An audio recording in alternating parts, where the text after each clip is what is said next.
Hello guys, আসসালামু আলাইকুম। কি অবস্থা? আশা করি সকাল ভালো আছেন। হঠাৎ করে আজকে একটা খেলা রেখে দেয় মারো, সকালে খেলা রাখে নাই, 2টা বাজে খেলা রাখছে। সো আমরা কিন্তু খেলার জন্য প্রস্তুত, আমরা কিন্তু মাঠে যাইতেছি। আর এখানে একটা পোল রয়েছে যেটা হচ্ছে পদ্মা সেতু নামে পরিচিত।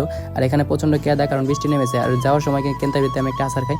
আর মাঠে এসে দিকে কুত্তে এই মুহূর্তে ঘাস খাইতেছে, বুড়ি এই মুহূর্তে ঘাস খাইতেছে। সো কি বলবো, বাংলাদেশের জেনারেশন এখন কই চলে গেছে। কুত্তে আর বুড়ি নাই, দুজনই ঘাস খায়। আর দুই দলের প্লেয়ার কিন্তু মাঠে এসে পড়েছে। আর আমরা এই মুহূর্তে ভোট করতেছি, আর ওই দলের প্লেয়ার ওইখানে ভোট করতেছে। আমাদের ভোট পড়া শেষ, তারপর কিন্তু আমরা মাঠে নেমে যাই।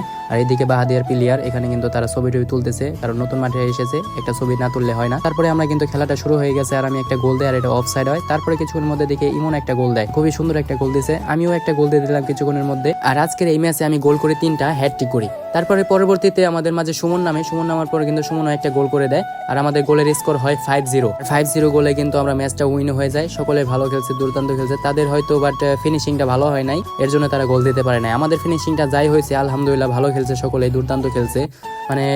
এক কথায় ভালো হয়েছে। সবাই দোয়া করবেন যেন আমরা যেখানে খেলতে যাই ভালোভাবে খেলতে পারি। ভিডিওটি দেখার জন্য ধন্যবাদ সবাইকে। আল্লাহ হাফেজ।